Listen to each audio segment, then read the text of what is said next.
because I'm not going to be here tomorrow, right? On Thursday, so I'm going to say two stories. Here's the second story. Tomorrow morning I won't be, but I'm going to put this up on. I'll put the other two classes on YouTube. The story. This is, I don't know if this is really a true story or it's not a true story, but it's a story that's told a lot. In fact, I told the story to someone. It's about Litvisher, a rabbi, some rabbi, and someone said that, oh, that's such and such a rabbi. Such that, what's the story? There was a very great rabbi, a tremendous Talmud scholar, and he had a daughter. His daughter was also a very righteous, woman, pleasant looking, and God fearing. And he wanted to find a good match for his daughter. So in order to find the match, he didn't necessarily trust matchmakers because they didn't know the fine quality of his daughter.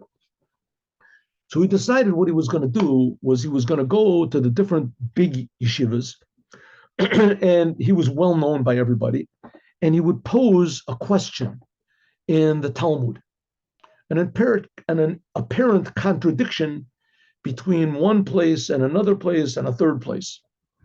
And different great commentators that were unable to answer this question and asked the pupils what they thought the answer was. So he went to these, and the one who got the proper answer would have a chance to meet his daughter, and if it worked out between them, then they would get married.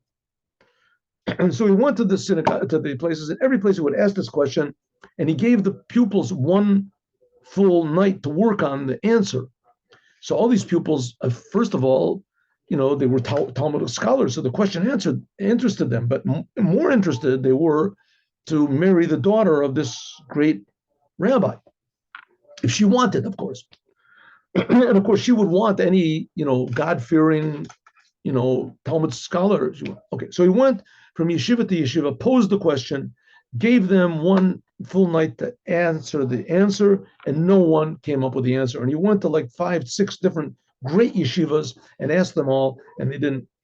Finally, he went to the one yeshiva and he asked the question, and the pupils worked the whole night. And in the morning, he said, does anybody have the answer?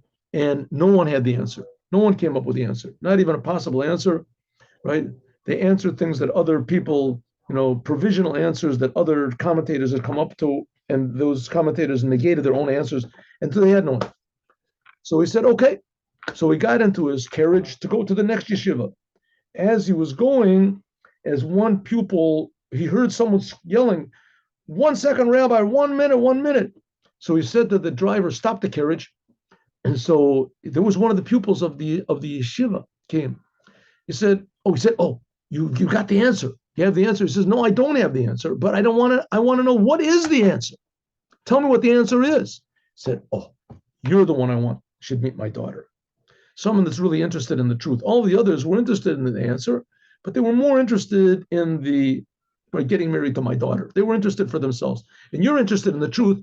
You're the one that I want to be the first one to meet my daughter. In other words, being interested in the truth is more important than being interested in anything in the world. And if you're really interested in the truth, then you get worldly things. If they're meant for you, then you become the vessel for good things. Have a good day with Mashiach now. God willing, we'll meet together again on Friday, but I will, with God's help, put the classes of Dvar Malchut and of Torah Or. I'll put them up tomorrow in the afternoon on YouTube. God bless you all. Have a good day with Mashiach now.